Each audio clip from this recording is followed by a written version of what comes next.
Okay, what's up, YouTube? I'll give you a first look at Nucleo. There's lots to talk about, but I'll give you a walkthrough. It's your average AI system chatbot, and let's go.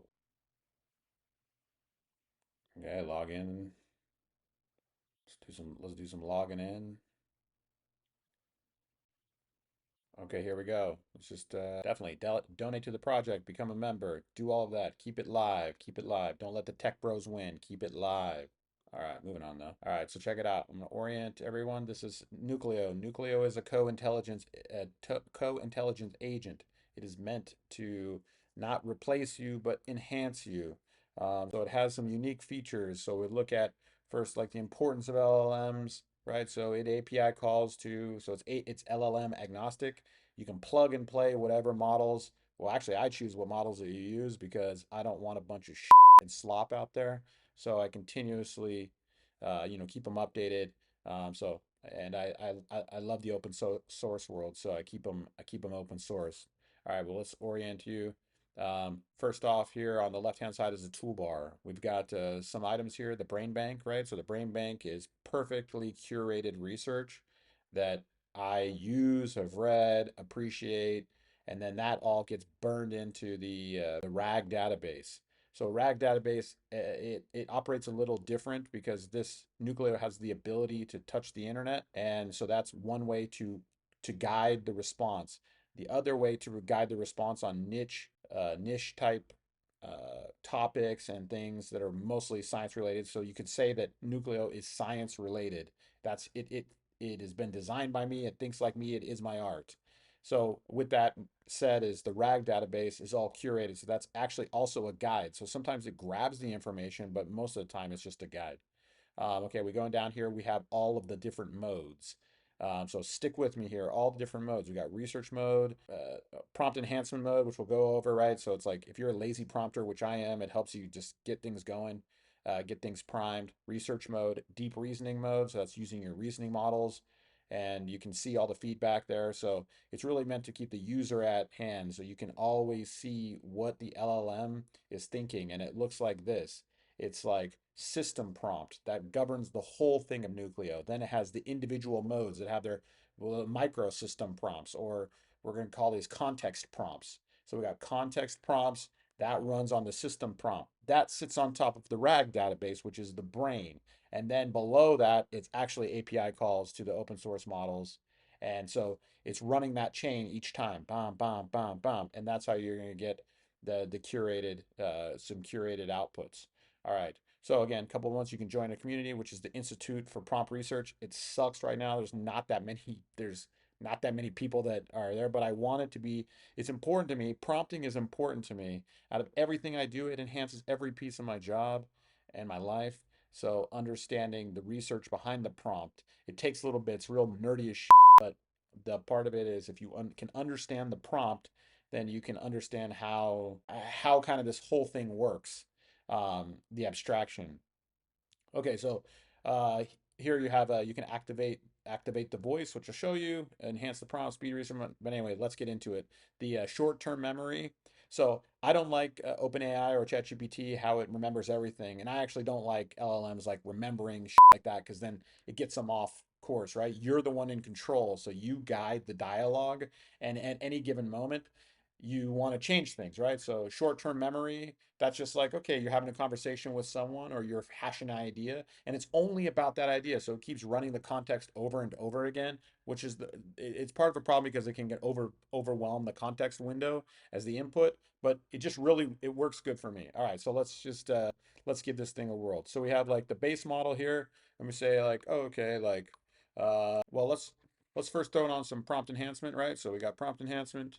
We're gonna say, uh, tell me about the molecular structure of a protein. All right, so and we all misspell all the time. So bam, I'm hit it. It's gonna go ahead and it's gonna give you kind of a better prompt, right? So you can use the original or use the enhanced. I'm gonna use the enhanced guy. It's gonna hit because I have not selected any other models. It's gonna hit me with the base model, and then it gives you kind of gives you kind of an output. All right. There's a point to highlight that this is how much it reached into the database. So the database in this realm was used as a guide. Okay. Looks like it gave us some code here. We'll try to throw it in a markdown file, no problem. So we're gonna say, can you elaborate with some studies, please, right? So we threw that short-term memory mode on, boom. So it takes all that context. It's throwing that context back here. So it's basically kind of looping on itself. It's just using it as, as you see right here, context. And then it gives you, then starts giving these beautiful outputs, right? And then it hits it hits Google Scholar, grabs you some those type, and then now you have something that that you can actually digest very nicely. And I use the color highlighting because like ultimately this agent, Nucleo is built for me, so I like to read things like my brain, my ADHD brain, my neurodivergent brain likes to hit on highlighted and bolded words, and so that's how I can get through it. So that's just kind of how I read. But it throws all the references here. It's pretty legit.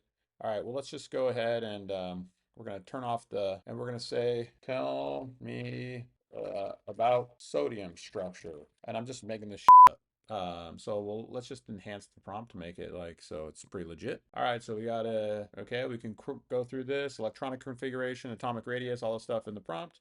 All right, but now we're going to hit is the deep reasoning mode. We threw the memory off, so we're not talking about. So this is reasoning. It's all reasoning. I like to see this because I like to see how the model arrives at the end result, right? So it's just background. Otherwise, you'll see it as like a loading bar, but I don't like that. So, and then I can see it and it's breakdown these beautiful outputs where you can kind of get through. You can get through here and you can understand what it's thinking. Um, and then that's it on that. Um, okay, now we get here to the top here, but you can see that we're grabbing the knowledge sources from the database, right? So that's the RAG database. As it gets more, more items or more brain, more then what will happen is it'll grab more percentage. But really, the RAG database is not like the ground's truth. It's actually a guide because this reaches to the internet. So it just kind of keeps everything in context. And as the more like the more niche you get into, then what will happen is you'll grab more from the RAG database. But we call it a knowledge source, and I have a breakdown of like how it arrives at these percentages, meaning like how much it hits to hits the database, what it retrieves. And I looked in the back in the on the back end in the logs, and a lot of the times it's you can see that it's iterating, but it's iterating kind of through the garbage. Okay. And that's how Nucleo works. But now we're gonna see, maybe this will conflict because I'm videoing here. But let's just, okay, so you can attach documents, like for example, studies. It's gonna go ahead and read the study. If you can see here, it'll go through it, and it'll give you an output. The other part is Nucleo is fast, it's like faster than these other ones, these other chatbots. And as you can see, it'll give you a summary. Yeah, and then it just kind of gives you a summary of what exactly that document or image that you put in, right? Because it uses OCR, whatever the fuck that stands for again.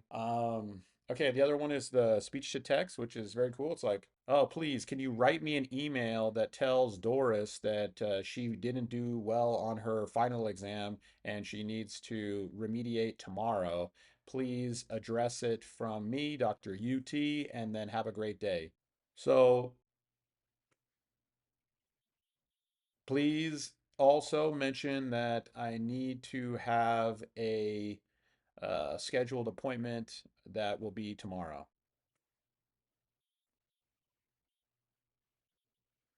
Okay, so then I just always wait till it says sending message because it's continuing to listen. But after that, you can put this little pause on here. And then it goes through. Oh, it's kind of reaching. All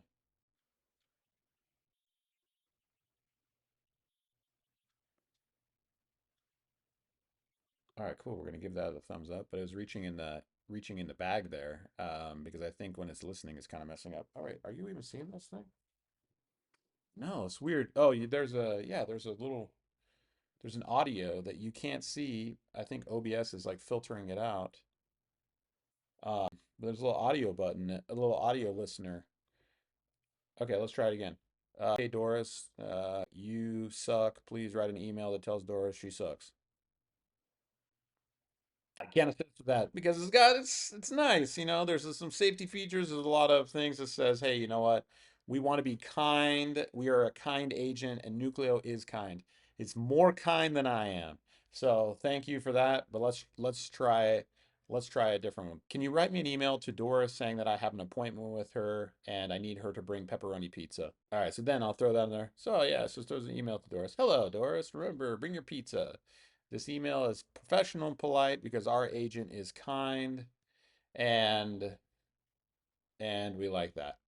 Okay, let's also try it in a different mode. Can you tell Doris to make sure that she gets extra pepperoni for the scheduled meeting? And that's a little this is a little pause thing so it stops listening because once it's on, it's always listening. Okay, and then it'll go through, hey Doris, I wanted to remind you to and it gives you a text follow-up. Hey Doris, I want to tell you, you know, remember the pizza preference.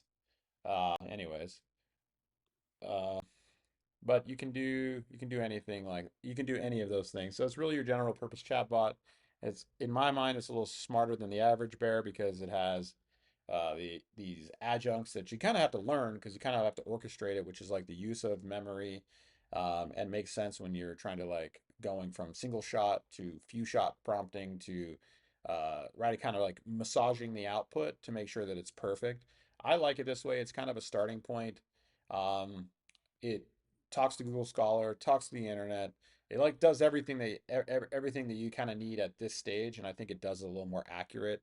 And with the building of the RAG database, which is the continuous adding of embeddings, it's only going to get smarter and better at the things that I need. So it's like in the realm of custom AI systems. And so if you're a researcher, if you're in science, if you're a biohacker, if you're working in longevity or anti-age, like it's gonna have a lot of that shit in there because that's like what I do all day long. And so, anyways, hope you enjoy nucleo.chat, nucleo.chat. And I just feel like, hey, you know, I'm just one dude, so no funding, nothing, just put it all together, just a solo indie hacker trying to make it in this world to build better tools. Because if you can't build it yourself with your own hands, then you don't actually own it. You're just renting life. All right, see you, peace.